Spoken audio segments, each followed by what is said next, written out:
Hello everybody, Samuel's Lucas here and welcome back to the railway and welcome to another review. Recently I visited the Swanage Railway in Dorset where I went behind the British Railways U-Class and DMUs and whilst train spotting the Class 33. Make that both because I've seen both this time, which is good. And whilst I was there I bought 2 pieces of rolling stock from Dapol. And the first one, which I'll be reviewing today, is this, the Swanage Railway 7-plank wagon from Dapol. And this is my first piece of rolling stock from Dapol, which I've ever reviewed. And I am quite excited to review this one. Because, also one, it's nice to actually have a piece of Dapol rolling stock. And also, I believe this is my first Dapol rolling stock that I've reviewed, that I've owned, because obviously I've reviewed Dapol sort of products from Josh_43189, like the Dapol Class 68. But yes, this is actually quite exciting, and you also get to see what Dapol have got installed for this wagon, and also one that's actually for a railway which I've visited, which is quite nice. So without further ado, let's get this unboxed and then we'll go on further. Right then, so there is the Dapol 7-plank wagon, ready to go unboxed. So the packaging doesn't really give you much sort of info on it, just the glass front, the plastic front, where you can actually see the actual wagon. So I think we'll just go straight on to just taking it in the box. Get out this side, and then there we go. Right, so there's no sort of accessories or anything for this wagon, which is quite simple. And by the looks of it, it just is a simple of open door sort of packaging. So I just gotta open it up, and there you go. There's the wagon. So sort of very gently take it out and put it down. And then I'll just stick this back inside the box, because otherwise it'll become a lot of stuff just hanging around. You don't want that. All the best possible. But anyway, there is the wagon. And I have to say, it's not like a typical like a really sort of smooth and really plasticky sort of feel to it. Unlike the Hornby ones, which they're sort of really glossy and sort of you can just you put your finger on it, it's like straight off. They just slide across. But these ones actually feel like as if they've got like I don't know, it feels weird because it's like as if it's wood but not wood, if you know what I mean. And also it's got some nice coal filling inside, which is good, in the bottom of the coal wagon. And also notice that it's got some NEM couplings, which is I haven't got very many NEM coupling wagons. In fact, I don't have any, which is good, which means that ones that have NEM couplings can easily couple up to this, making it for easier turns and curves and all sorts. But anyway, there's the wagon. I have to say, it doesn't look too bad. It looks very nice actually. And also it's actually made in Wales, which is quite nice, made in the UK. But anyway, so there is the wagon. So I think it's a case of put it up against the white background, check out some of the detail on it, and then after that we'll do the hill test. Okay, so there is the Dapol 7-plank wagon up against the white background, and the detail on this is quite good actually for a NEM coupling wagon by Dapol. So if I go around over to here, you can sort of see the good detail on the sides of the wagon itself. And the planks, the wooden planks on the sides, they look like they stand out quite well. You can easily see where they are, and it's not like a sort of a glossy shine on the side, so you get dazzled and you can't quite see where they are, which is a really good sign. And the way it feels, I don't know, the texture on the sides, it feels like rough, so it's sort of good sort of feeling of wood there. There are no sprung buffers in on this wagon, which that's fine because wagons don't necessarily need sprung buffers. but obviously in real life, then they did. And the actual hooks, yeah, they are here. So if I just hang on, you can actually see that. They are quite good, actually. You can easily see where you can fit like a chain hook onto it, which is always good. And also the lettering, it actually sort of fits right over all the rivets, which actually looks pretty impressive, actually, because it doesn't seem to be much disruption in the painting, which is always a good sign. So if I sort of go round to the front, you see what I mean. As you can see, with the A up for Swanage, it's actually the painting sort of goes right over the top of all those metal structures. For, I guess, the door to open to get all the coal out, I guess. And also the brake rigging at the bottom. That's just sort of like a basic sort of design. And also the springs look quite nice on there. Always a good sign. Yeah, this is a pretty good wagon. So if I just sort of turn it, the plastic is sorry, not the plastic. The coal looks a little bit glossy, which sort of shows you, it gives it sort of a wet sort of look, which is you need to keep the coal a little bit wet, so just to keep the dust down, so it doesn't sort of cause much problems. And there are a few gaps around the sides, which is just implies that it's supposed to come out, probably because there's probably a screw under here. There we are. There's the screw. So if I put it back onto the track for a minute there we go. Yeah, this wagon, I would say, is probably the most high definition wagon I have. But obviously, it could be obviously there's a lot better things to add to it. But for my layout, that is fine. That's fine. And also the good thing is it's actually got NEM couplings, which is marvelous. So then my Class 66 can actually go around bends without having to use the brake van on a heritage style sort of like brake van sort of style-ish, I guess. But anyway, I think it's time we should put this onto the hill and test what the wheels are like. Let's see how much friction there has been caused. And then we'll go on to the moment that everyone likes, the running session.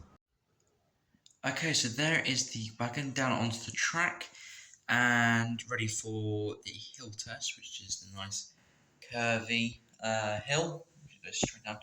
Now, I was thinking of maybe using this hill over here to start off with, just to go around, but then I noticed that the actual map is actually causing that, so it's not actually a proper hill. Over here, it's where there's a rise in sort of like the floorboards underneath, which is that's like a sort of better sort of natural hill, which is always good. So yeah, and also it's got some curves in it, so it's not like a straight line, so it's all fair. So anyway, I think it's time we should give this wagon a nudge and then get going. So here we go. Let's give it a little larger nudge. Okay, so obviously it's not as good as I thought it would be. I should call that derailed. Oh, there we go.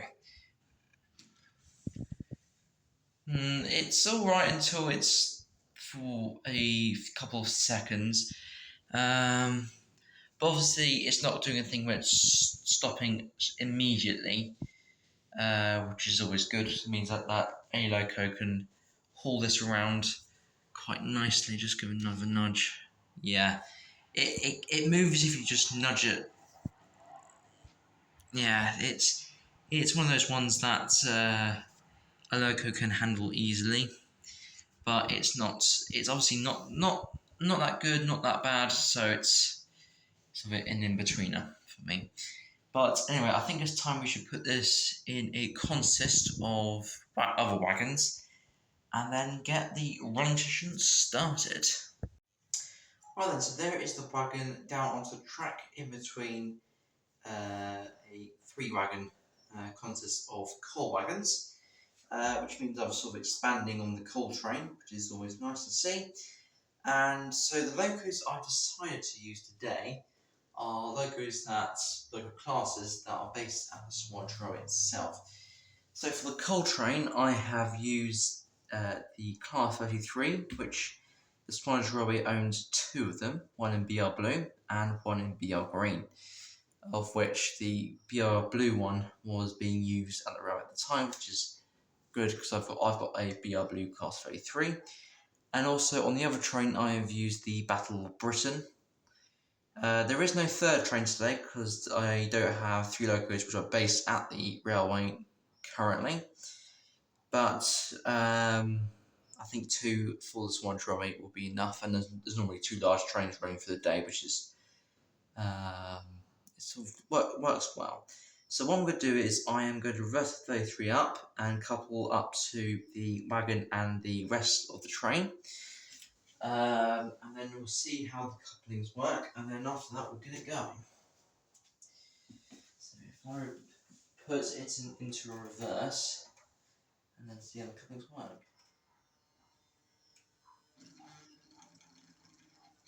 Slowly. Right, let's see if that's coupled. I heard some hooks go down. Let's see. Okay, so yeah, all hooks have been engaged. That's a good sign. So without further ado, let's get the 33 going off into the forward direction, and then we can start the running session.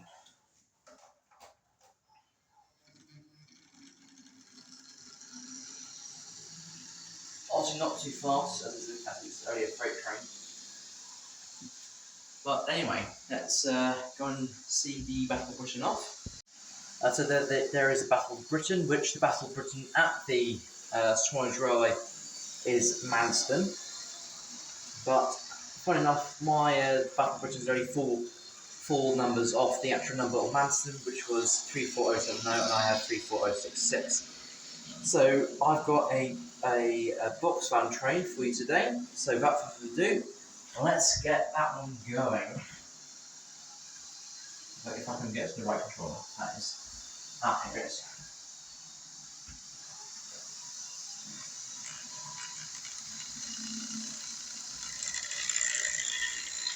Right. Enjoy this running session.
And so that concludes today's review of the Dapol 7-plank wagon. So just a quick look at the locos and wagons you've had. So there is a 34066 Spitfire with its box van train, and then of course the 33027 LL Mambata of Burma, with its coal train. So hopefully one day that will get longer, and then will become quite a nice looking coal train. So maybe at the moment it's looking sort of like a small sort of heritage styled coal train, but obviously as it gets longer and there's more coal wagons added to it, then it'll look much better. But there is the Swanage Railway wagon, another review today. Yes, it runs, it goes well in a train, and yes, obviously it's not the best with friction on its wheels, and obviously the detail on it is good, but obviously not absolutely fantastic, but I like that. I like it.